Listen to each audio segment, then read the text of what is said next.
Mari kita awali dengan saling mendoakan. Assalamualaikum warahmatullahi wabarakatuh. Waalaikumsalam warahmatullahi wabarakatuh. Alhamdulillah, gimana kabarnya saudara-saudara? Alhamdulillah sehat. Sehat. Bapak Ibu di rumah sehat? Allah sehat juga, Pak. Alhamdulillah, keluarga semua sehat. Alhamdulillah. Ini enaknya siang-siang gini ngapain ya? Minum es teh, Pak. Wah, minum es teh sambil dengerin lagu favorit, leyeh-leyeh gitu ya, Mbak ya. Campur sari. Tidur, Pak. Campur sarinan. Wah, ada yang suka campur sarinan. Baik. Ini pertemuan pertama kita di mata kuliah perencanaan wilayah. Nanti kita akan membahas tentang urgensi atau pentingnya perencanaan wilayah, gitu ya. Baik, ini menunya.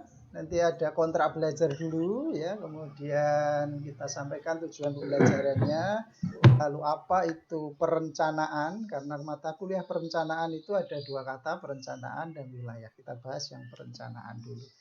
Kemudian kita nanti ada worksheet tentang goal setting, lalu nanti kita ada pembahasan tentang urgensi perencanaan wilayah. Oke. Sebelum kontrak belajar kita tanda tangani, saya ingin Anda membedakan dua gambar ini. Apa ini bedanya? Mas Azhar, apa Mas? Iya, yang satu nyuapin, yang satu makan sendiri. Betul sekali. Ya, kalau Mas Ali. Oh, Mas Ali baru izin ya. Oke. Mas Nur, nah, Nur Muntaha, apa Mas bedanya?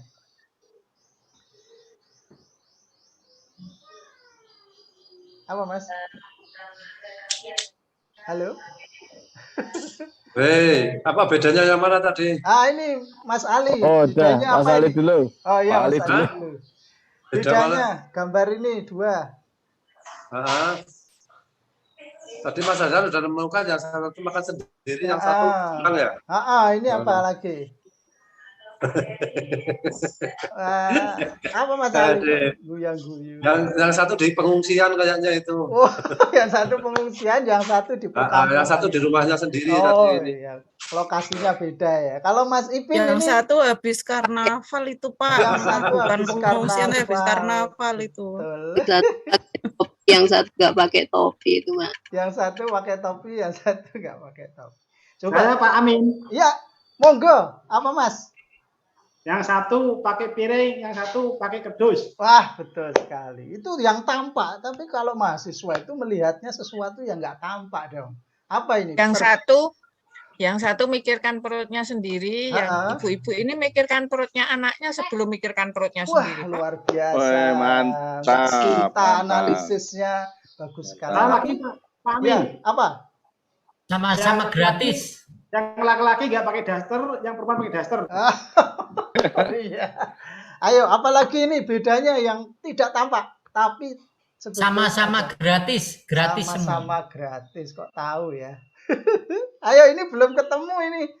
Ayo. Yang satu ada ibunya, yang satu ada bapaknya. Yang satu ada ibunya, yang satu ada bapaknya. Itu yang kelihatan. Yang nggak kelihatan, ini analisis itu kan melihat yang tidak kelihatan. Ayo, coba. Apalagi?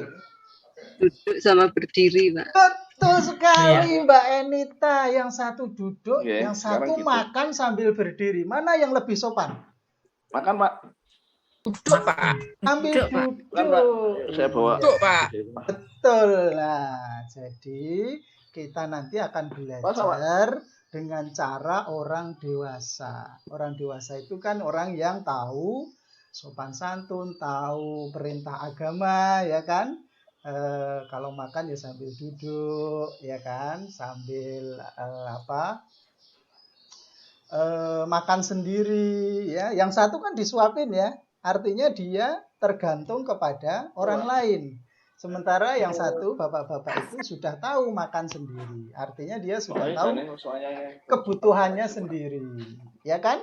Nah, dalam belajar juga begitu harapan saya. Dalam pembelajaran perencanaan wilayah nanti, Anda belajar dengan cara orang dewasa. Ya, tahu sopan santun, kemudian mandiri, ya, tidak harus disuapi terus sama dosennya. Nanti jam 5. Ya. Maaf, ini suaranya siapa? Oke, terima kasih. Jadi nunggu disuapi biasanya itu mahasiswa ya, anak SMA kalau nggak belajar, ya nggak disuruh kasih tugas nggak belajar. Tapi kalau mahasiswa harus bisa nyari sendiri, harus bisa mandiri, baca-baca dulu buku-bukunya, literaturnya dan seterusnya. Oleh karena itu nanti kita akan belajar dengan cara orang dewasa ya selama perkuliahan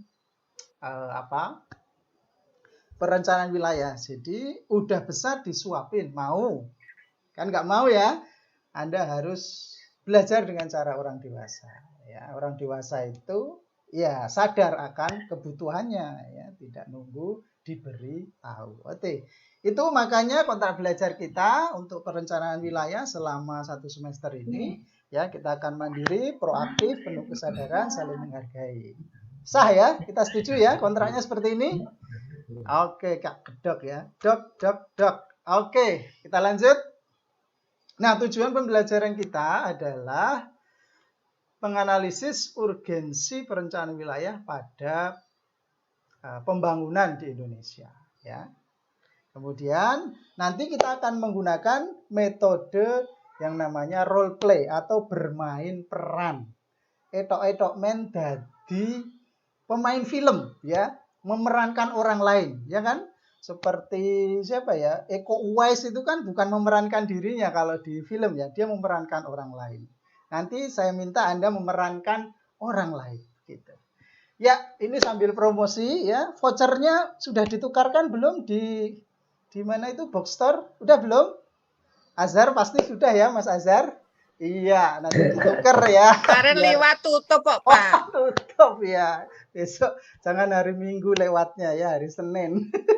Pengennya nanti jawab pertanyaannya Pak Coy terus dapat ya. Gratis. Ya, nanti semua materi yang ada kita bahas ada di buku ini. Dan saya harap saya tidak usah menyuruh Anda belajar ya, tapi Anda jangan mandiri mau membaca. Baik, kita bina suasana dulu ya. Ini ada gambar seperti ini ya. Yang masnya sebelah tanya, Mas bro, mau kemana Mas bro? Nah, yang sebelahnya yang pegang jenggot, kira-kira apa ya jawabnya? Jawabnya ternyata begini, mau kemana ya?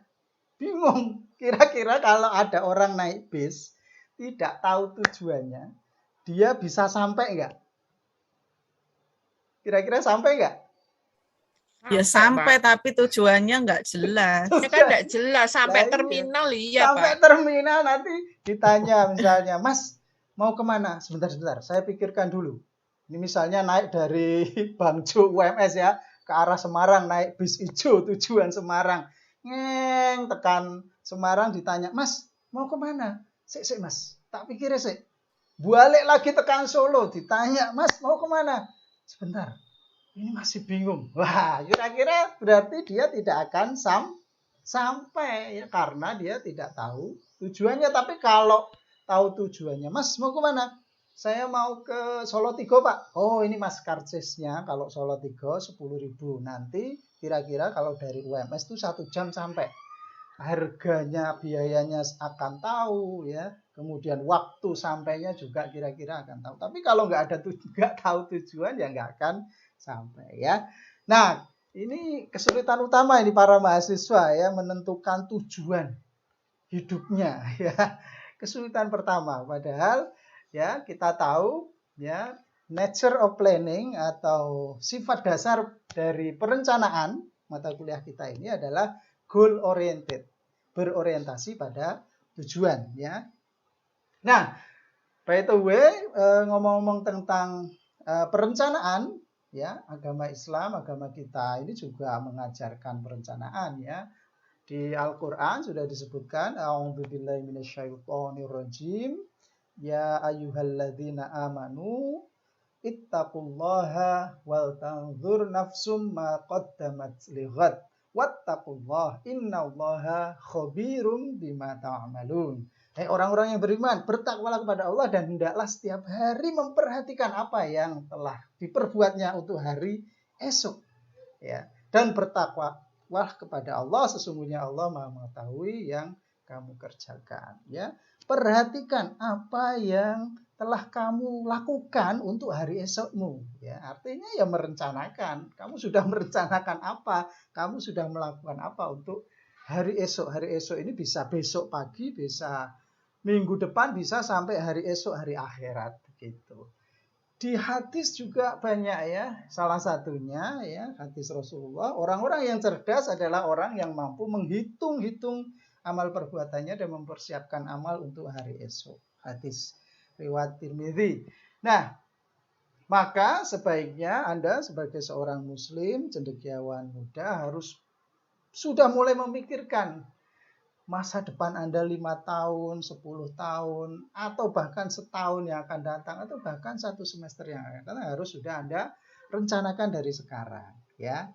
Karena ini juga perintah dari Allah ya, perintah agama kita. Ya. Jangan sampai ya madesu ya, masa depan suram ya. Orang kalau nggak punya rencana itu biasanya bangun tidur ya paling ya melek, santai sih, ya, santai, lungguh sih, ya melaku ya alon-alon karena nggak punya rencana, nggak punya tujuan, nggak punya cita-cita. Tapi kalau orang punya rencana bangun tidur, oh hari ini saya harus ini, harus itu, harus ini. Oh ini deadline-nya 3 hari lagi. Oh ini dan seterusnya. Nah itu namanya muslim yang baik.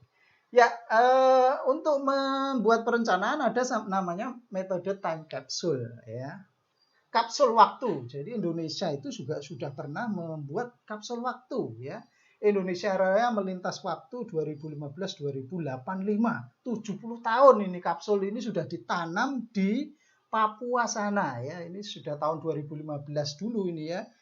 Di dalamnya diisi apa? Nah, salah satunya adalah impian Presiden Jokowi ya, ditanam di kapsul itu dan nanti akan dibuka tahun 2085 ya. Presiden Jokowi pengen ya sumber daya manusia Indonesia yang kecerdasannya mengungguli bangsa-bangsa lain dan seterusnya. Ini kita buktikan nanti tahun 2085 ya. Kira-kira kita masih ada nggak ya? Ya, ini untuk masa depan ya. Ya, sekarang kita bikin kapsul waktu. Ini biar cepat karena waktunya sangat-sangat pendek ya. Ya, sebuah mimpi itu penting ya dalam hidup kita. Supaya kita bisa kerja dengan semangat, ya kita harus punya impian. Oke, sekarang buatlah kapsul waktumu ya. Tulis di selembar kertas ya. Tulis surat kepada diri Anda 20 tahun yang akan datang. Kalau sekarang 2021 berarti kirim kepada Anda di tahun 2041 ya. Sekarang tanggal 26 ya, 26 Agustus 2021. Nah, kemudian foto lalu kirimkan ke time capsule kita di sini ya. Nanti kita buka tahun 2041 ya ini ya. Impianku 2041. Ini contohnya. Ya, misalnya saya ini menulis surat untuk diri saya sendiri nih. Untuk dibuka nanti tanggal 25 Agustus 2041. Surakarta 25 Agustus ini kemarin ya. Dear Amin, apa kabarmu di tahun 2020 ini? Oh 2041 maaf ya. Saat ini umurmu sudah 63 tahun. Rambutmu tentu sudah memutih semua kan. Wah, aku impikan saat ini nah ini impiannya sudah menjadi ini. Kemudian memperoleh apa ya dan seterusnya. Silahkan Anda tulis ya. Kemudian nanti dikirim ke link yang sudah saya kirim di chat ya. Oke, ini untuk tugas ya. Baik, ini nanti dibuka di tahun 2041. Kira-kira terwujud nggak impian Anda ini ya? Baik, sekarang kita masuk ke materi ya, urgensi perencanaan wilayah. Nah, perencanaan wilayah itu penting untuk mengintegrasikan area yang jauh lebih luas dari sebuah kota. Jadi ini bukan perencanaan kota, tapi lebih luas ya, wilayah lebih luas. Kota, desa semuanya direncanakan menjadi satu integral. Untuk apa? Untuk ya melihat pertumbuhan wilayah secara keseluruhan. Ya, ini bisa dibuka di buku. Nah, merencanakan integrasi wilayah itu antara pedesaan dan perkotaan ini harus dilakukan secara seimbang, secara keseluruhan. Ya. Kemudian ini untuk memenuhi kebutuhan daerah terbelakang supaya daerah yang terbelakang desa tidak tersentuh teknologi tidak tersentuh ya, macam-macam pembangunan itu bisa ikut maju begitu, sehingga sebetulnya tujuan akhir dari perencanaan wilayah adalah agar semua wilayah itu berkembang maju secara bareng-bareng ya. Salah satu negara yang berhasil merencanakan wilayah dengan baik itu ya Amerika ya. Dari ujung barat sampai ujung timur mereka maju semua, orang non desone ya. Desa pun wis canggih-canggih. Oke, itu pengantar saja. Nah, selanjutnya kita akan bermain peran seperti saya sampaikan tadi. Siap ya? On kamera semua ya. Kita akan bermain peran seperti talk show di TV ya. Role playing talk show Indonesia Geographer Club. Nah, kita akan mahasiswa geografi ya. Lawyernya kita ganti geografi. Ya. Nah, tak ganti ini ya. Apa-apa ya? Halo? Halo, apa kabar? Coba sekarang. Baik, Pak. Kabar baik ya. On kamera semua coba ya. Karena ini saya akan setelah ini membagi peran semuanya ya. Perhatikan perannya masing-masing dan saya harap Anda menjiwai peran Anda ya. Ya, jadi seolah-olah kita akan mengikuti talk show di TV ya, namanya Indonesia Geographer Club ya. Talk show di TV ya, siap. Nah, ini Pak Coy ya. ini pembagian perannya ya. Saya nanti akan menjadi Pak Karni Amin ya, pembawa acara. Mas Azhar Alam nanti menjadi Azhar Gerung ya, biar seperti Pak Rocky Gerung. Kemudian Pak Nur Muntaha jadi Haikal ya, pemerhati Indonesia. Kemudian Pak Mas Ali nanti jadi Pak Ali Ngabarin ya. Ali Ngabarin. Jubir pemerintah. Pas. Nah, pas ya. Lalu Bu Mbak Sinta nanti jadi Profesor Dr. Sinta Permata. Amin. Staf ahli Badan Perencanaan Nasional. Oke, Kartina Mas Malik nanti Mas Malik, mana Mas Malik? Oh, siap. Nanti jadi Malik Basmentah ya, bukan Baswedan. Malik Basmentah. Ditebas mentah wae ya, cair. Ini Capres 2024 biar kita tahu visinya ke depan seperti apa. Kemudian Mas Mutoifin nanti menjadi Mutoifin Pranowo ya. Ini kayak Ganjar ya. Capres 2024. Saya kok tadi banyak banget. Nah, oh Bu Kartina kok 2 kali ya. Sorry, saya salah ketik ya. Ini yang atas Bu Erin ya. Mbak Erin menjadi ahli perencanaan wilayah, kemudian Mbak Kartina jadi Prof Kartina, lalu Mbak Eni menjadi Prof Eni ya. Itu ya. Nah, tolong dijiwai dulu perannya. Misalnya Mas Azhar Alam, mana Mas Azhar Alam mana? Mas Azhar Alam monitor. Pak Coy, ini saya berarti nganggur ya. Nanti jadi semua harus ikut komentar. Mas Bu Purwanti nggak ada kok, Pak. Hah? Oh, Bu Purwanti, sorry. Pur jadi ahli perencanaan wilayah. Mbak Pur nggak ada, Mbak Pur ini loh, belum masuk. Sorry. Iya. Nanti saya jadi perencanaan wilayah nih Pak. Iya. Saya jadi penonton aja. Ya, Bu Purwanti, maaf ya. Penonton bayaran. Ya, Mas Malik, tolong dijiwain jenengan menjadi Pak Malik Basmentah ya, Capres 2024. Bayangkan Anda adalah capres, ya betul-betul capres, mau nyalon begitu, boleh tebar pesona dan seterusnya ya. Kemudian Mas Ali Ngabarin, halo, Mas Ali, nanti Mas Ali kok urung siap. Siap. Ya, pokoknya jenengan pendukung setia pemerintah, semua kata pemerintah adalah bagus gitu ya. Jenengan harus. Bukan Ali Ngabarin itu, Ali nyebelin itu. Ali nyebelin aja. Baik, sudah siap ya? Sudah siap? Oke, kalau sudah siap dengan perannya, kita masuk ke acaranya. Ya. Sebentar. Sebentar. Pengamatan. Kira foto. Kira foto. Sebentar ya. Mana tadi? Waduh, kok hilang. Oh, ini PowerPoint. Biar suaranya masuk. Ya, kita intro dulu.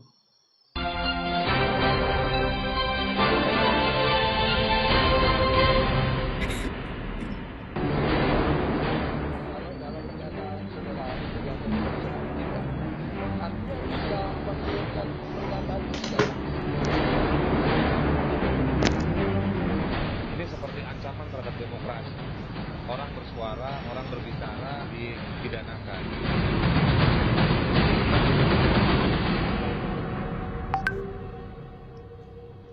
nganggo jas bareng.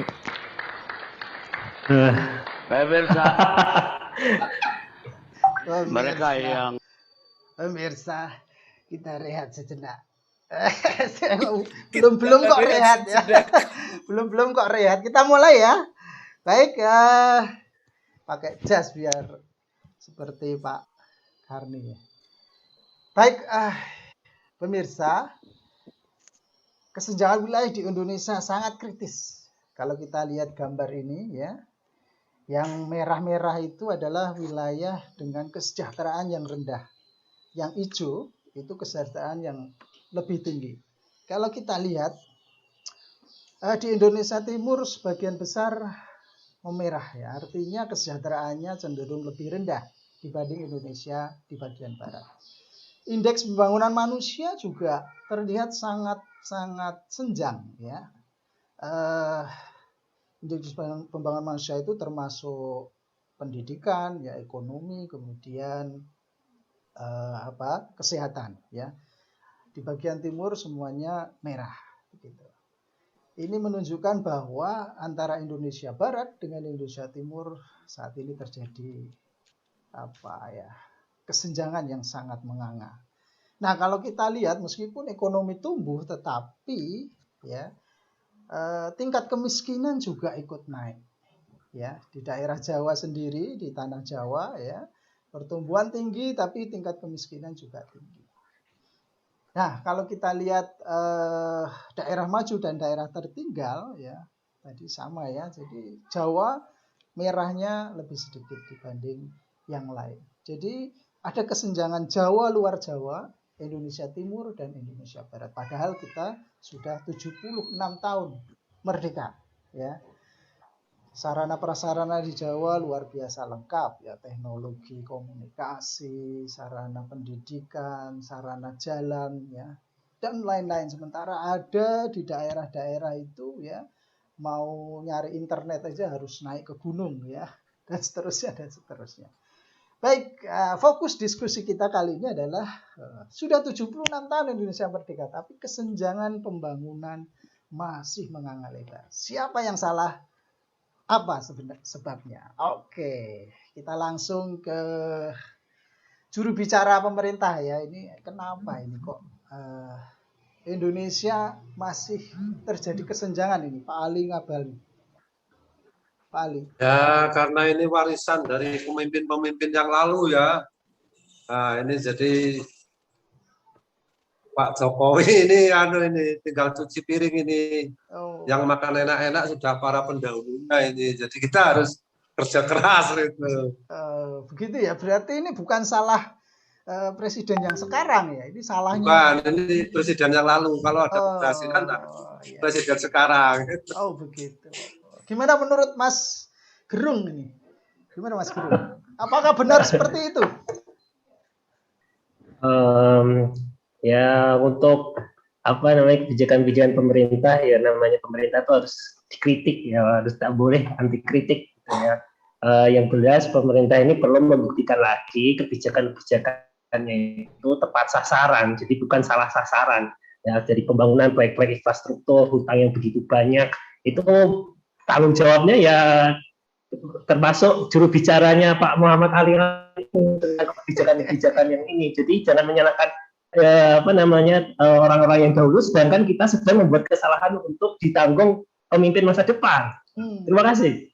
Berarti ini pemerintah sekarang juga ikut salah ini ya, Pak Gerung. Gimana ini Pak Ali?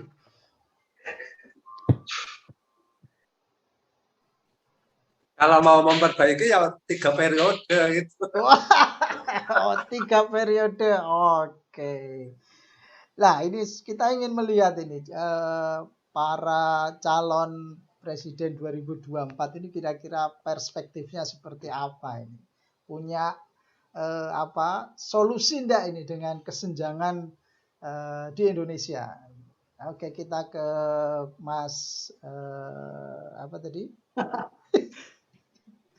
Partai, Pak Ketum. Ya, Mas Pranowo dulu, monggo Mas.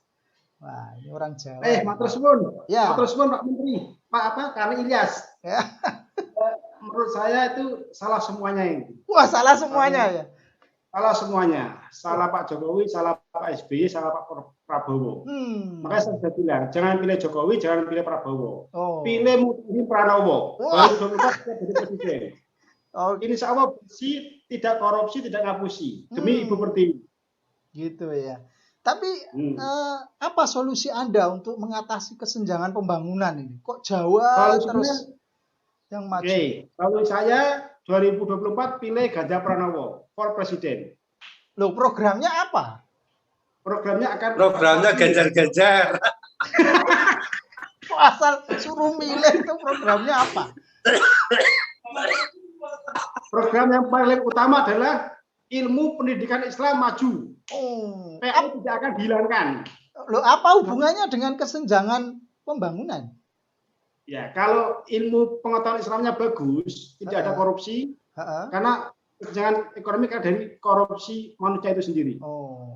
Gitu. Kalau manusianya nanti diajar oleh Pak Muhammad Ali, konsep pendidikan Islam yang benar, dia akan takut dengan uang negara. Uang negara itu hilang karena apa? Karena SDM yang mencuri. Jadi kesenjangan ekonomi turun drastis karena itu. Habis dimakan oleh para pemangku kebijakan itu. Koruptor ya. Oke, itu Pak Pranowo. Coba sekarang kita lihat yang calon yang satunya ya, Pak Basmentah ya. Monggo Pak Basmentah, apa programnya ini? Setuju nggak dengan yang sudah-sudah para sumber sebelumnya? Pak Basmentah? Loh. Pak Malik Basmentah. Pak Malik Basmentah mana ini? Rehat sejedak, Pak. Rehat sejedak. Tiduran. Kita rehat sejenak. Masih mentah, Pak. Iya. Apa ini Pak Basmentah? Apakah kesenjangan ini salah siapa sebetulnya? Terus apa sebabnya? Kita kembali ke situ. Sebabnya apa kira-kira? Kok Jawa terus yang maju sementara daerah yang lain ketinggalan? Apa sebabnya? Jadi begini Pak Karni. Suaranya cocok. Kalau dari sisi akademis dan kemudian kita mau menggunakan hati nurani kita, kita sebenarnya tidak kurang manfaat kemudian mencari siapa yang salah.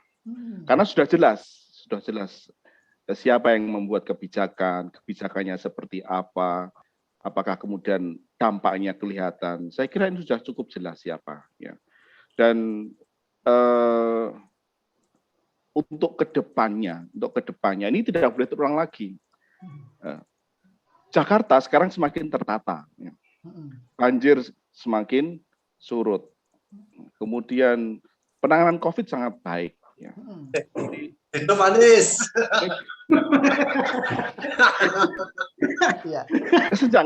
Kesenjangan ini harus kemudian diatasi dengan baik. Kita harus butuh SDM yang berkualitas. Sumber daya daerah harus dikembangkan. Kita akan menyiapkan dana yang besar. Kita akan buka beasiswa yang selebar-lebarnya. Sehingga dosen-dosen itu bisa kemudian mengembangkan diri. Kemudian yang anak-anak daerah itu bisa berkembang. Sehingga kesenjangan itu akan terkikis. Kalau hilang, saya kira tidak mungkin. Sudah menjadi komitmen untuk memelihara anak-anak miskin dan terlantar. Kalau tidak ada yang miskin, tidak terlantar, siapa yang dipelihara? Ya, jadi harus tetap ada, tapi jangan banyak-banyak. Dan kuncinya hanya satu, Basmentah ya. Baik, jadi Pak Anies kuncinya di pembangunan SDM ya, yang merata di seluruh Indonesia ya, tidak hanya sekolah-sekolah di Jawa yang dibangun, tetapi sekolah di luar Jawa pada ambruk, gitu ya Pak ya?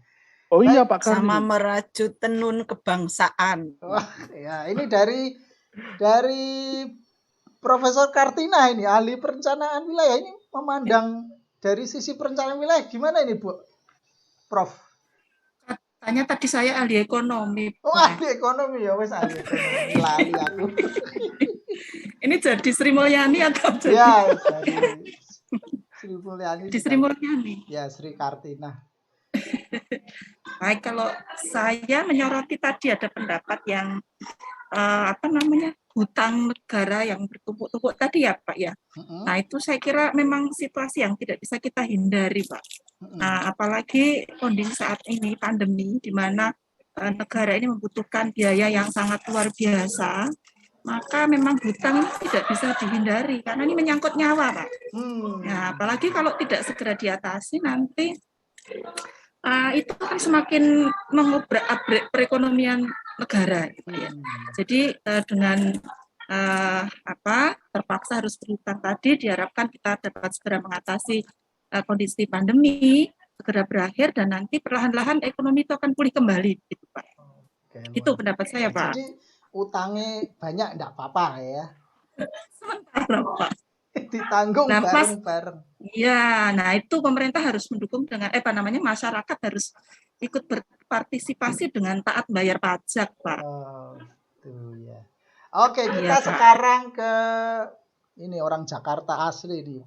Babe Haikal Nugroho ini.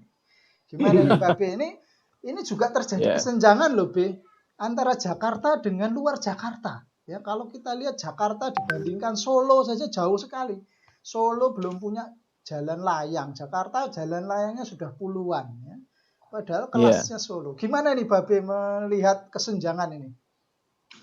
Ya, Indonesia itu apa yang tidak senjang ya.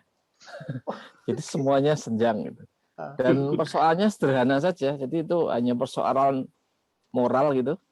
Jadi sekali pemerintah berpihak kepada yang lemah, itu sebenarnya solusinya sudah ditemukan gitu. Jadi ini simpel saja kalau menurut saya. Masalah moral ya. Masalah moral ya. Keberpihakan kepada yang lemah, yang tertinggal dan sebagainya. Oke. Iya. Itu ya, Be ya. Keberpihakan kepada yang lemah. Jadi kalau dan itu perlu kemauan sih sebenarnya. Dan ya rezim bisa kelihatan sebenarnya di mana dia berpihak kepada yang kuat atau yang lemah. Begitu ya, Be ya. Oke, kita lanjut ke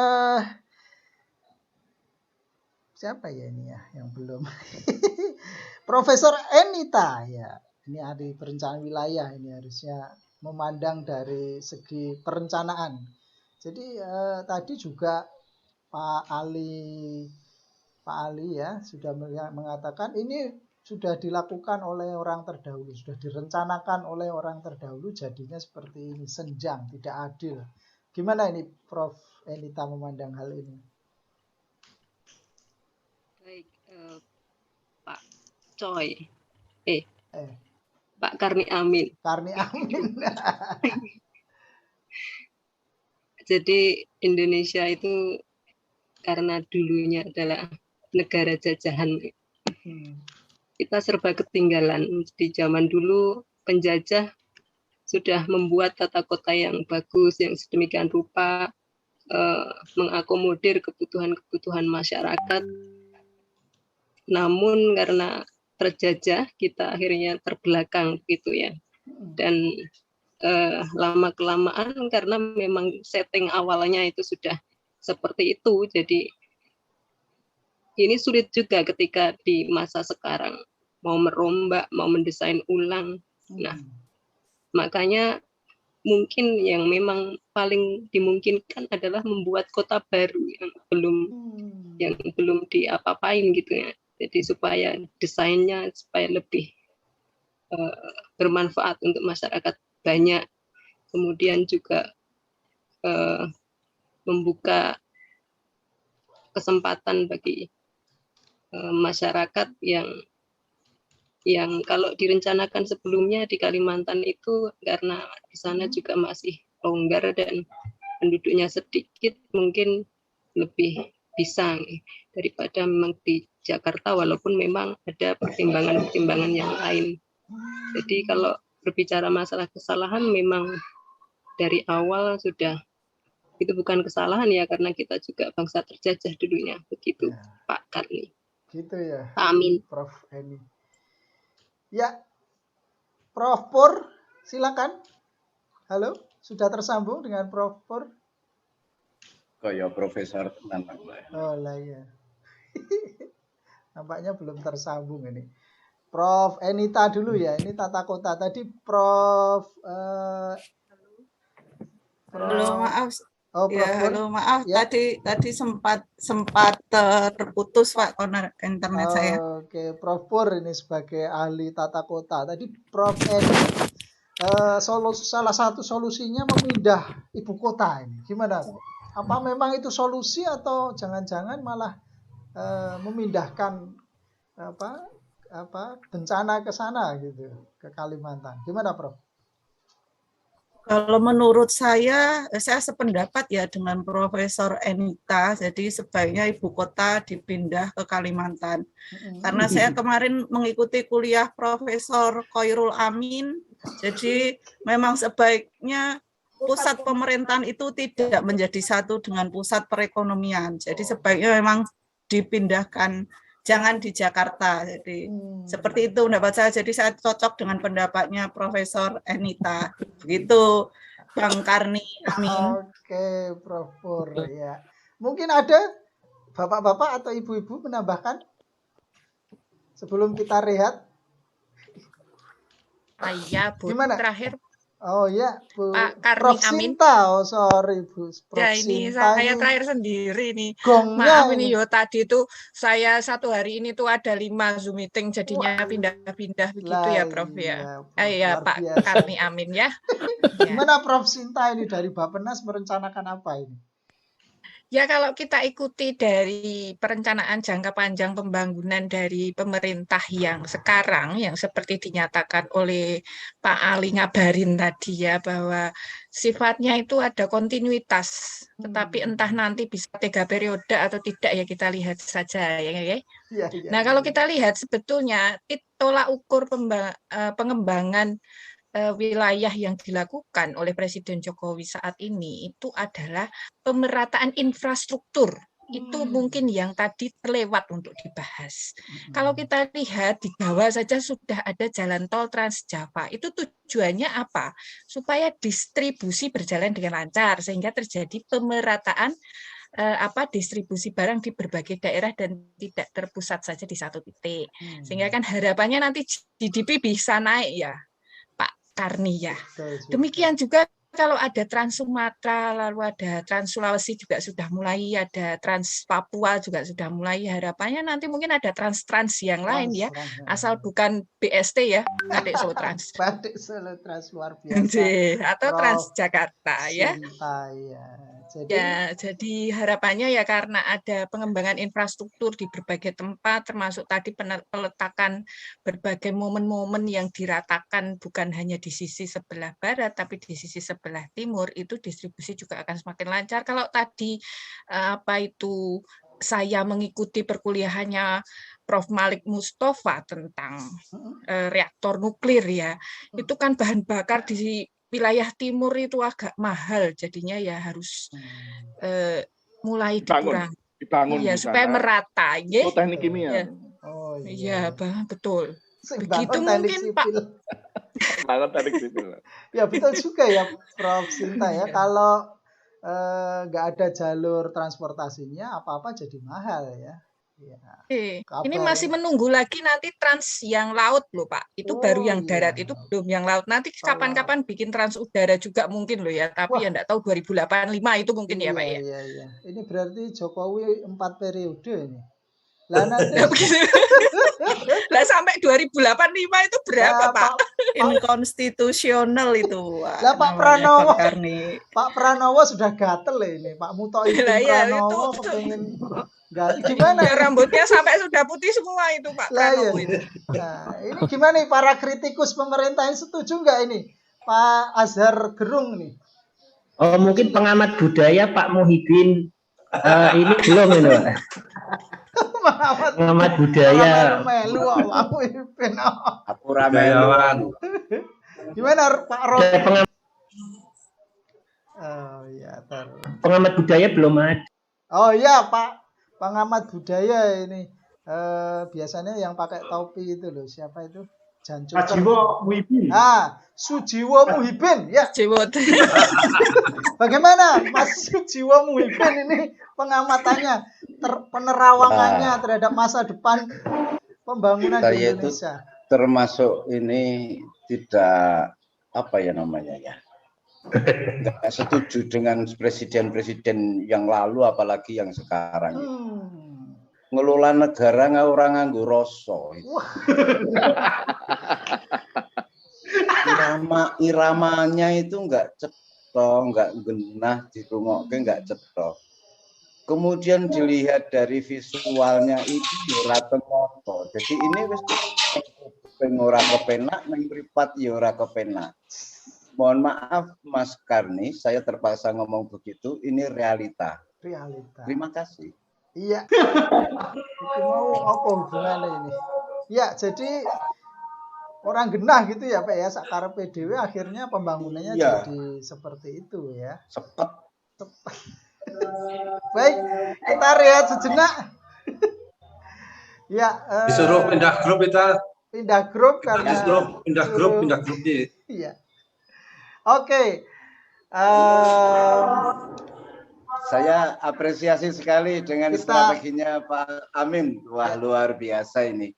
Baik. Ini pekerti yang sudah langsung merasuk ke sumsum tulang belakang. Oke, properti jelas juga ya, cocok kalau kuliahnya siang itu, mahasiswanya nggak ngantuk. Jadi. Pinter itu. Waduh. Berkat guru-gurunya. Baik, Mas-mas dan Mbak-mbak, kita tutup sebelum kita akhiri refleksinya. Mengapa perencanaan wilayah ini penting? Ya, karena ini tujuan perencanaan wilayah adalah menyeimbangkan antara daerah maju dengan daerah tertinggal. Jadi merencanakannya bukan sepotong-sepotong. Merencanakannya seluruh wilayah, baik daerah maju dan daerah tertinggal. Desa dengan kota menjadi satu integrasi. Jawa dengan luar Jawa menjadi satu integrasi. Nah, nampaknya perencanaan-perencanaan yang dilakukan oleh pemimpin-pemimpin kita di masa lalu lebih cenderung sektoral. Ya, sektor transportasi sendiri, sektor PDAM sendiri, ya sendiri-sendiri, ya tidak terintegrasi, sehingga kadang-kadang kita lihat ya ada jalan digali ya untuk nanam kabel, besok ditutup. Ya, sesuk ada yang gali meneh untuk ngasih jaringan jaringan air, ya besok ada yang rusak lagi. Ya itulah contoh kecil ya betapa kita dahulu ya negara kita merencanakan secara sektoral. Betul tadi ada yang bilang bahwa ini peninggalan masa lalu. Nah, masa depan memang nampaknya pemerintah sekarang sudah mulai menyadari bahwa yang dibangun tidak harus Jawa terus. Jawa dan luar Jawa harus berjalan beriringan. Ya, itu sudah sesuai dengan textbook perencanaan wilayah. Ya, begitu yang bisa kita pelajari hari ini. Harapan saya Anda memahami bahwa perencanaan wilayah ini penting karena menyangkut hajat hidup seluruh wilayah yang ada di negara kita. Baik, terima kasih dari saya. Sampai jumpa lagi di pertemuan kedua. Wassalamualaikum warahmatullahi wabarakatuh. Waalaikumsalam warahmatullahi wabarakatuh.